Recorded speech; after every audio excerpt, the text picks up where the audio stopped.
Welcome to Reykjavík Grapevines Newscast. My name is Valur Grettisson. I'm Editor-in-Chief at Reykjavík Grapevine. We are, of course, at Grótta. This is a wonderful place. We have to be a little bit careful with the dog. We're allowed to have our dog loose here right now because there are a lot of wildlife, not wildlife, but like bird life on the other island. So we're not going there. There are some things happening in news, not much actually, which is in a way good news when it comes to the COVID. But yeah, and also it's sunny. It's like the last chance to get some sun before the darkness.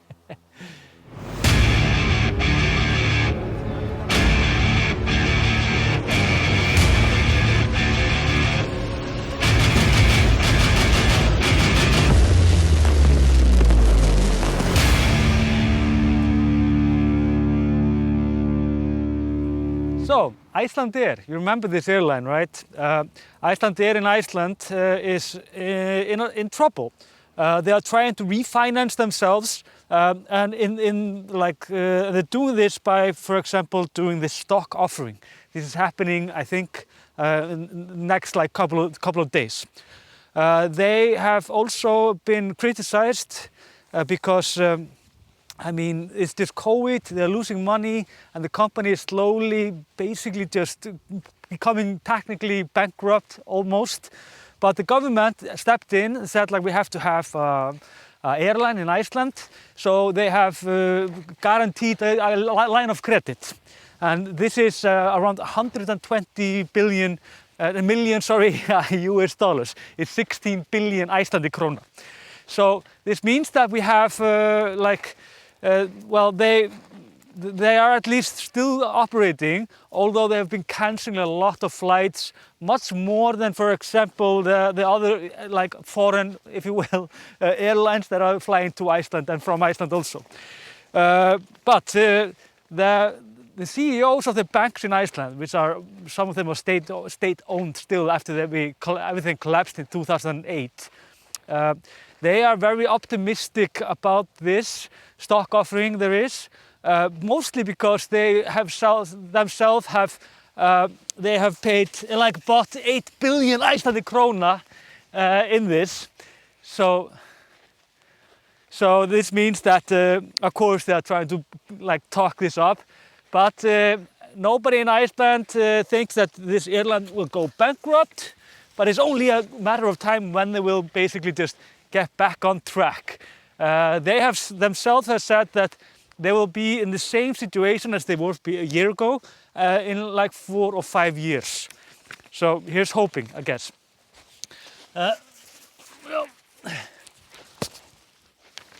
Yeah, that was a... Oops. And then to quite bad news actually, but BBC actually was talking about they reported that a huge ice broke off in the in northeastern Greenland. It's North Greenland, sorry. It was a big chunk of ice is broken away from the Arctic largest remaining ice shelf in North Greenland in Nýja-Hálsfjallsfjörðin. It's Danish. It means basically 79 north of fjord, 79 fjords. Nýja-Hálsfjall is Danish and means 79. The ice is 110 square kilometers, and it has shattered to smaller ice caps, and they are floating all around. And 110 square kilometers is, if you just think about it, just Reykjavík, the whole area is 279 square kilometers. So it's it's a huge chunk of ice. The reason I'm actually telling you about this is because when ice breaks in Greenland, it often affects Iceland. I don't know if this will float here or not, but I haven't seen any reports about it. But the past decades, these ices end up somewhere in the west of Iceland, and sometimes there are actually polar bears on them, because this is how polar bears travel. They go into these big chunk of ices, and they can like go with them for days or even weeks, and then all of a sudden they just end up somehow in the Icelandic shores. But of course we haven't had a polar bear in Iceland for like a decade now, which is good because they are like vicious and they are very dangerous. And when they come to Iceland, we simply shoot them to death. So we have discussed other options. We tried to save a polar bear once, but it did not go well. Also, other things in news, and this is quite interesting because we have an association in Iceland called Stigamot. I'm not sure how it is in your home countries, but this is like this is like a volunteers that work for this association, and they're helping people when it comes to fight like gender-based violence, and also like people that have been abused when they were children or whenever, or just women that have been raped. They can come there and they can get like free counsel and help. It's an amazing association. It's very well respected in Iceland. So it's like, and it's also incredibly important in Iceland. And they have been like very like vocal when it comes to the discussion about gender violence and so on. And this has been a very good discussion, very healthy for Icelanders. But the interesting thing is that they are doing this new educational videos, and these videos are called Sick Love or sjúkleg ást, like madly in love in Icelandic. The interesting thing is that Google and Facebook, they decided to close down these videos because they thought they were like sexually stimulative, which they are not, I can promise you. The interesting thing is that these videos are trying to teach young people to see the difference, like the red flags in these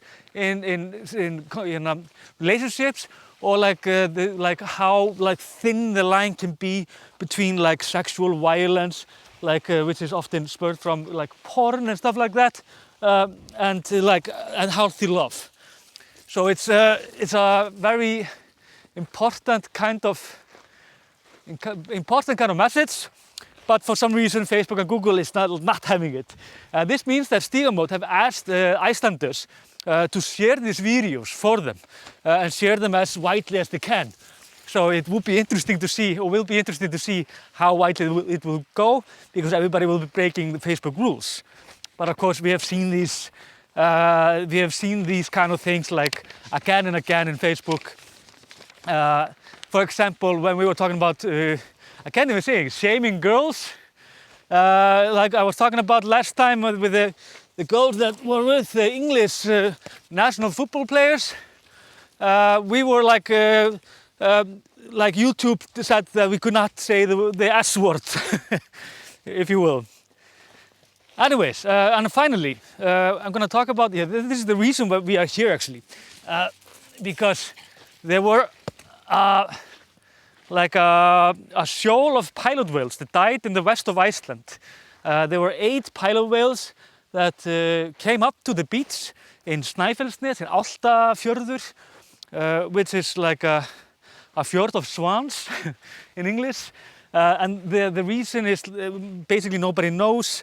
The pilot whales were like, the scientists think that they were just following the leaders, and the leader got lost somehow, and went straight up to the beach, which ended up with 8 dead. But 2 were still alive, so they actually rescued 2 of them, and they are now in the ocean. But this happens like every 2 or 3 years in Iceland. We actually have reported this before. Art went and got this amazing footage of a group of volunteers saving the pilot whales. So we hope that this will not go like, we hope this is not going to become more frequent in the Icelandic shores. This is it for Newscast. Just remember to like and subscribe, of course. Share it if you really like it. And remember our online shop, of course. We have a ton of things we're selling, and we like to sell stuff. We like to give people also Icelandic culture. We have a lot of very good culture for sale there. And if you want to support us, then go to our homepage, grapevine.is. You can find these news and also this High Five Club where you can support us because, well, we're flat broke, so we would love to. But this is it for the day. Thank you, and I'm gonna throw a little bit more for Polly. You use the opportunity.